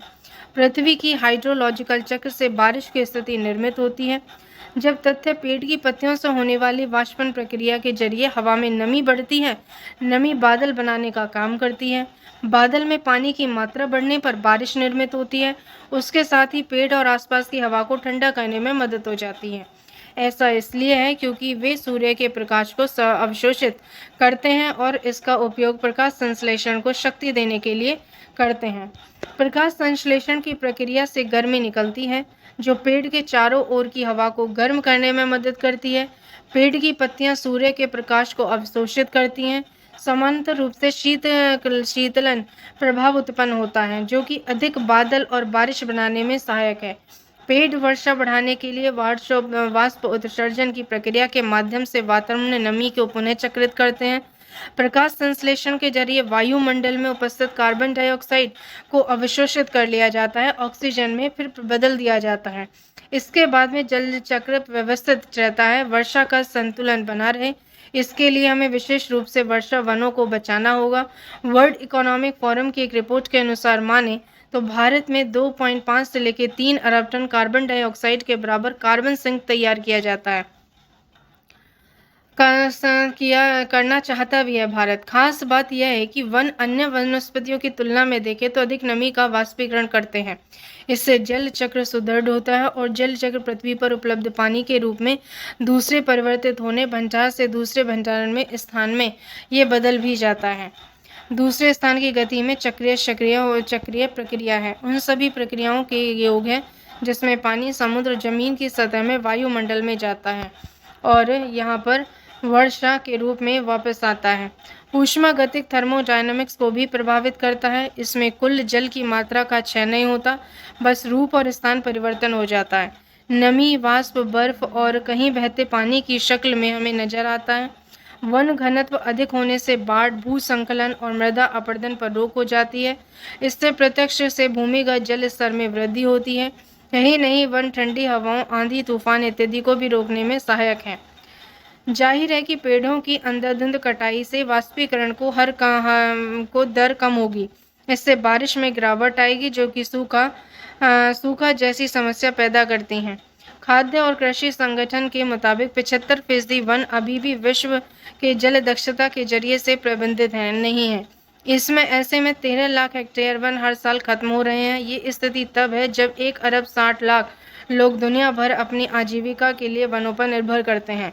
आज आवश्यकता इस बात की है कि जल प्रबंधन नीति पर तात्कालिक एवं दीर्घकालीन लक्ष्यों के साथ सामुदायिक प्रयास हों। जल आक्रांत और लवण से प्रभावित भूमि के विकास के साथ वृक्षों की शेल्टर बेल्ट, आश्रय बेल्ट विकसित की जाती है। भारत की अगर हम वन रिपोर्ट देखें, वन स्थिति रिपोर्ट 2021 के मुताबिक देश का कुल वन और वृक्ष आच्छादन 80.9 मिलियन हेक्टेयर है, जो देश के भौगोलिक क्षेत्र का 24.62% है।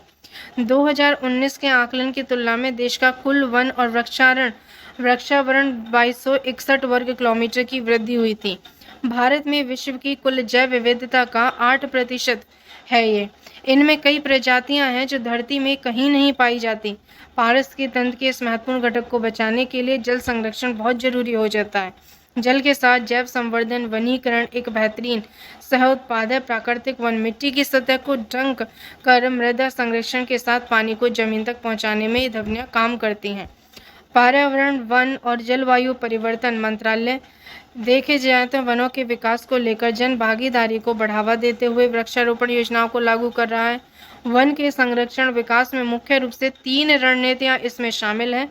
जिस पहली प्राकृतिक कृत्रिम पुनर्जन, दूसरा संरक्षण, तीसरा प्रबंधन के माध्यम से वनीकरण को प्रोत्साहन। राष्ट्रीय वनीकरण कार्यक्रम देखें तो हरित भारत के लिए राष्ट्रीय मिशन और वन अग्नि रोकथाम और प्रबंधन योजना लागू की गई है, जबकि एनईपी की खराब वन भूमि के वनीकरण को लागू किया जा रहा है। GIM का उद्देश्य यही है कि वन की गुणवत्ता में सुधार किया जाए। वन क्षेत्र में वृद्धि के अलावा लैंडस्केप आधार पर क्रॉस सेक्टरल गतिविधियों को भी बढ़ा दिया जाए। श्री अन्न जल दक्षता के वाहक। श्री अन्न यह जल दक्षता के वाहक। देश में अधिकांश फसलें भूजल के भरोसे हैं। 45% कृषि भूमि से सिंचित है, जो कि मुख्य रूप से भूमिगत जल पर निर्भर करती है। 143 मिलियन हेक्टेयर कृषि योग्य भूमि लगभग 5% वर्षा आधारित जल पर टिकी है। बढ़त, शहरीकरण, औद्योगिकरण और कृषि मशीनीकरण की वजह से भूजल पर दबाव बढ़ रहा है। भूमिगत जल के 62% सिंचाई में उपयोग होता है। सिंचाई के लिए उपयोग में आने वाले जल का 60% धान और गन्ने की फसल में उपयोग होता है। यदि इसमें गेहूं को भी मिला लें तो यह 80% हो जाता है।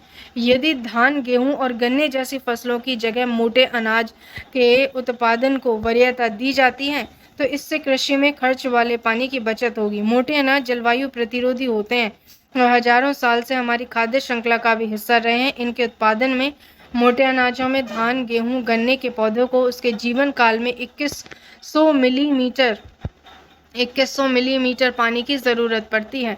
वहीं बाजरे के एक पौधे को औसतन 350 मिलीलीटर पानी की ज़रूरत होती है। शुष्क और अर्ध शुष्क क्षेत्रों में 50 डिग्री सेल्सियस में भी मोटे अनाज की खेती की जा सकती है। गेहूं और धान जैसी फसलों को देखें तो ऊर्जा आपूर्ति और जितनी लागत आती है इसमें, उसकी भरपाई इनके निर्यात से भी नहीं हो पाती। यानी चावल, गेहूं, चीनी, सब्जियों के निर्यात के साथ हम परोक्ष रूप से पानी का भी निर्यात कर रहे हैं। इससे हमारे यहाँ जल संकट की स्थिति और भयावह हो रही है। पानी के परोक्ष निर्यात को रोकने के लिए हमें फसल विविधता के साथ ही सिंचाई की अत्याधुनिक विधियों को अपनाना होगा। श्री अन्न और दलहन फसलों का उत्पादन इस दिशा में कारगर विकल्प माना जाएगा। एक जल स्रोतों की गणना से प्राप्त तथ्य है। यहाँ पर कुछ पता चला है कि 24,540 जल निकाय देश भर में है। हमारे में 97.1% जल निकाय ग्रामीण इलाकों में मिले हैं। 2.1% जल स्रोत शहरी क्षेत्र में भी उपलब्ध है। 59.5% अनुपात तालाबों का है कुल जल निकायों में। 15.7% टैंक या चेक डैम है। 0.9% झील भी हैं और 2.5% जल निकाय अन्य श्रेणी से आते हैं। इसमें देखा जाए तो कृषि, वानिकी और भूजल स्तर में वृद्धि का एक जरिया भी है ये। यानी कृषि और सहकारिता किसान कल्याण विभाग राष्ट्रीय कृषि वानिकी 2014 की सिफारिश के हिस्से में 16 और 17 से कृषि वानिकी पर उप मिशन का क्रियान्वयन कर रहा है। इसके तहत 1 करोड़ रुपए परिव्यय के साथ हर मेड पर पेड़ की परिकल्पना के साथ कृषि वानिकी को एक समग्र राष्ट्रीय प्रयास का रूप दिया गया। भारत पहला ऐसा देश था जिसने इस तरह की व्यापक नीति की शुरुआत फरवरी 2014 में दिल्ली में आयोजित वर्ल्ड एग्रो फॉरेस्ट्री कांग्रेस में की थी। वर्तमान में यह आयोजन 20 राज्य और 2 केंद्र शासित प्रदेशों में लागू की जा रही है। कृषि वानिकी के जरिए छोटे और सीमांत किसानों को आय के नए संसाधन जैसे इमारती लकड़ी, शहद, रेशम उत्पादन के लिए प्रेरित किया जा रहा है, जो कि जलवायु को मजबूती देगा। जन भागीदारी, जल स्रोतों की पहली गणना।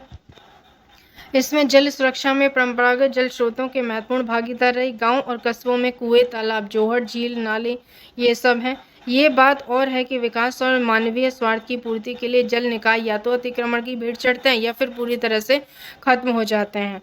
केंद्रीय जल शक्ति मंत्रालय ने इस साल में पहली बार तालाब, झील और दूसरे जल स्रोतों की गणना की थी। इससे परंपरागत जल स्रोतों से जुड़ी जुड़ी हुई जानकारी मिली है कि यहाँ दक्षता को बढ़ाने के लिए आवश्यक डाटा उपलब्ध किया गया। इससे तालाब, जोहड़, झील और अतिक्रमण मुक्त कराने में सहायता मिलेगी। जल स्रोतों को पहली गणना के मुताबिक पश्चिम बंगाल में भी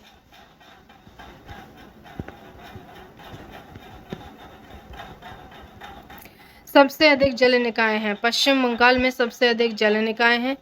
तालाब, रिजर्वेयर सबसे अधिक हैं। आंध्र प्रदेश में सबसे अधिक टैंक और तमिलनाडु झील की संख्या में सबसे पहले है। जल संरक्षण योजनाओं की संख्या में देखा जाए तो महाराष्ट्र आदर्श राज्य बनकर उभरा है। वर्तमान में देश भर में 83.7% जल निकाय उपयोग में लाए जा रहे हैं। तालाब, जोहड़, झील अब भी मछली पालन में सबसे बड़े साधन है। 9.6% जल निकाय आदिवासी बहुल इलाकों में स्थित हैं। 78% जल निकाय मानवीय गतिविधियां और 22% प्रकृति द्वारा निर्मित है।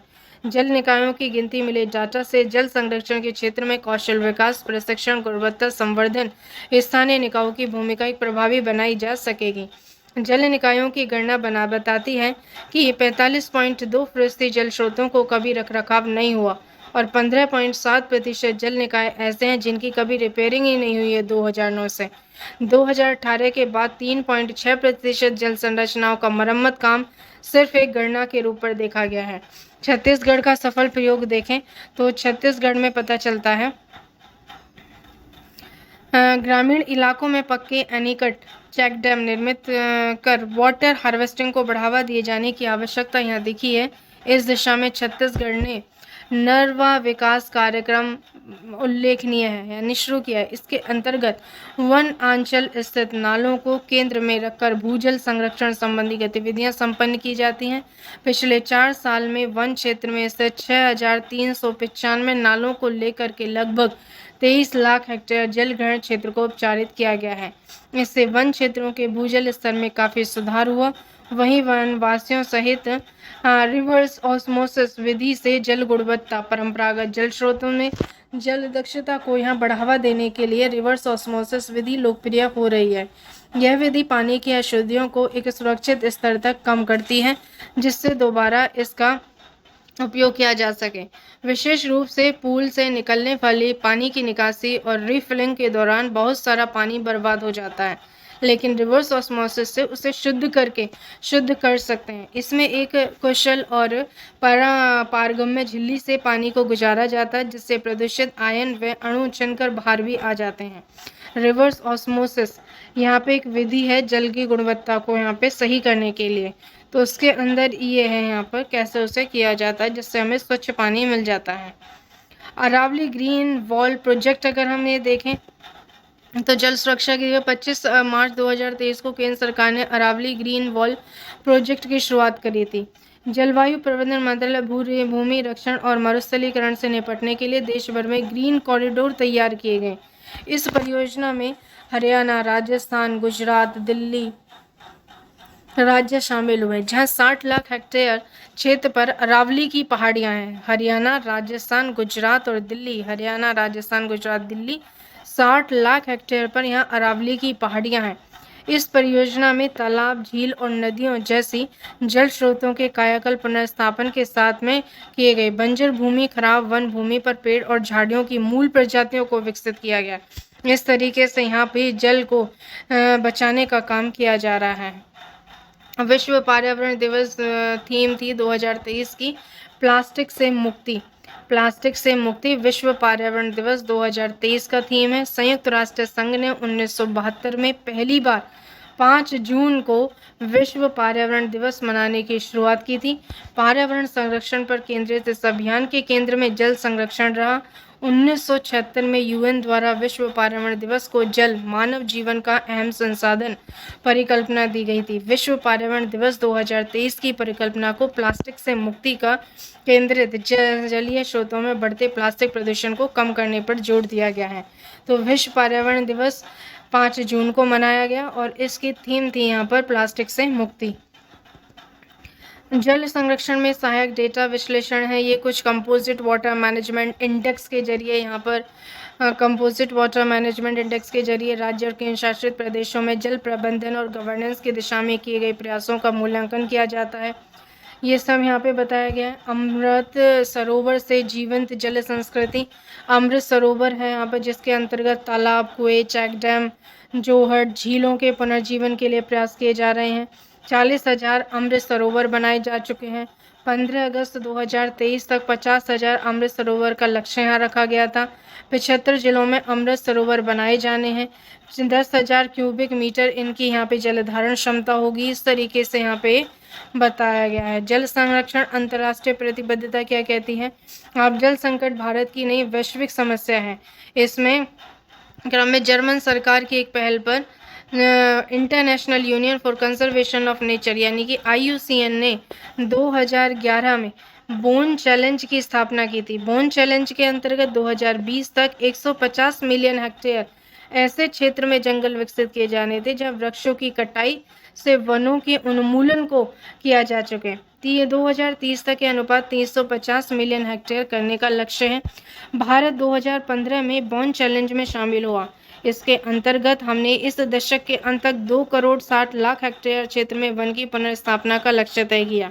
इसमें वन भूमि की बहाली FLR फॉरेस्ट लैंड रिस्टोरेशन की राह पर आगे बढ़ते हुए उन जगहों को हरे भरे वनों में बदला जाता है।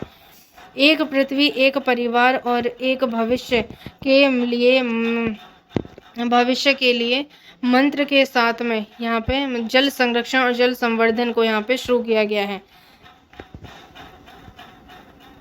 ये हमारा यहाँ पे नेक्स्ट टॉपिक है, जल उपयोग दक्षता बढ़ाना भी जरूरी है। ये दिया गया है यहाँ पर, व्यक्ति, समूह, जन समिति, सरकारी कार्यान्वयन, एजेंसी और संस्थागत तंत्रों के निरंतर ठोस प्रयासों से जल उपयोग दक्षता में वृद्धि में जलवायु परिवर्तन और उपलब्ध संसाधनों पर लगातार बढ़ती जनसंख्या से उत्पन्न चुनौतियां प्रभावी ढंग से निपटने में मदद करती हैं। परिणाम स्वरूप क्या हुआ कि अमूल्य जल का इष्टतम और कुशल उपयोग होगा, जिससे देश में उत्पादकता, समृद्धि और जल स्थिरता से बढ़ोतरी होगी। इसमें बताया है यहाँ पर कि जल पारिस्थितिकी तंत्र की जीवन शक्ति है। जल पारिस्थितिकी तंत्र ही जीवन शक्ति है, मानव स्वास्थ्य के लिए महत्वपूर्ण है, आर्थिक समृद्धि के लिए अनिवार्य है। यही कारण है कि सतत विकास के लिए 2030 एजेंडा के मूल में निहित है। SDG 6.4 का लक्ष्य है जल उपयोग दक्षता और जल की कमी पर केंद्रित है, जिसका उद्देश्य 2030 तक सभी क्षेत्रों में जल के उपयोग की दक्षता को पर्याप्त वृद्धि करना, जल की कमी को दूर करना, स्वच्छ जल की आपूर्ति सुनिश्चित करना, जल की कमी से प्रभावित लोगों की संख्या को कम करना। विश्व की लगभग 18% आबादी का वहन करने वाले भारत विश्व के ताजे जल संसाधनों का मात्र 4% ही है। नीति आयोग ने ये रिपोर्ट 2017 में दी। लगातार बढ़ती जनसंख्या के साथ 1.35 अरब से अधिक लोगों की भोजन की आवश्यकता को पूरी करने के लिए सिंचाई जल की मांग लगातार बढ़ रही है। तेजी से हो रहे शहरीकरण और औद्योगिकरण का भी जल मांग स्थिति पर गंभीर असर पड़ रहा है। अगर देखें तो ये इसमें दिया गया है, स्प्रिंकलर इरिगेशन सिस्टम कैसे किया जाता है इसके बारे में। ये इस तरीके से है, ये स्प्रिंकलर इरिगेशन सिस्टम। और यहाँ पर है जब सरफेस ड्रिप इरिगेशन सिस्टम, सब सरफेस ड्रिप इरिगेशन, इसे ड्रिप इरिगेशन कहते हैं। जल उपयोग दक्षता सामान्य तौर पर दक्षता शब्द का किसी निर्धारित इनपुट से प्राप्त होने वाले अपेक्षित आउटपुट को मापने के लिए किया जाता है। भारत में जल का एक बड़ा भाग कृषि कार्यों में उपयोग किया जाता है। छोटा भाग पीने और घरेलू प्रयोजन के लिए प्रयोग होता है। कृषि में उपयुक्त जल की मात्रा में बजट के छोटे प्रतिशत का पीने और घरेलू प्रयोजनों की जल की उपलब्धता पर महत्वपूर्ण प्रभाव पड़ेगा। यही कारण है कि सिंचाई सहित जल के इस्तेमाल के हर क्षेत्र में जल उपयोग दक्षता और वृद्धि करना वर्तमान समय में जल क्षेत्र पर जलवायु परिवर्तन में उत्पन्न चुनौतियों के समक्ष जीवन और की निरंतरता बनाए रखने के लिए बहुत ज़्यादा महत्वपूर्ण है। कृषि क्षेत्र में जल उपयोग दक्षता कैसे बढ़ी है। यहाँ पर भारत एक कृषि प्रधान देश है जो गेहूं, चावल, दाल, गन्ना और कपास जैसी फसलों के विश्व के शीर्ष उत्पादकों में गिना जाता है। कृषि भारत की लगभग 58% आबादी के लिए एक आजीविका का भी स्रोत है। सिंचाई में जल के उपयोग के संदर्भ में इनपुट और आउटपुट के प्रकार के आधार पर दक्षता को विभिन्न तरह से परिभाषित किया गया। सिंचाई में जल उपयोग दक्षता भूमि में संचित जल की मात्रा और भूमि में प्रवाह किए गए कुल जल की मात्रा का अनुपात होता है जो फसलों के उपयोग के लिए उपलब्ध होता है। जल की कुछ मात्रा इसे लाने, ले जाने, वितरण और खेत में लगाने में नष्ट हो जाती है। भारत में कृषि क्षेत्र में जल संसाधनों की सबसे अधिक खपत होती है और PMKSY में परिकल प्रति बूंद अधिक फसल की प्राप्ति के लिए इस क्षेत्र में जल उपयोग दक्षता बढ़ाना समय की मांग है। जल संसाधनों की बढ़ती कमी के कारण ऐसी सिंचाई प्रणालियों और तरीकों को अपनाना आवश्यक है जो जल उपयोग दक्षता में वृद्धि लाए हैं और इस प्रकार बचाए गए जल का उपयोग भी यहाँ पर अतिरिक्त सिंचाई अन्य लाभकारी उपयोग के लिए किया जा रहा है।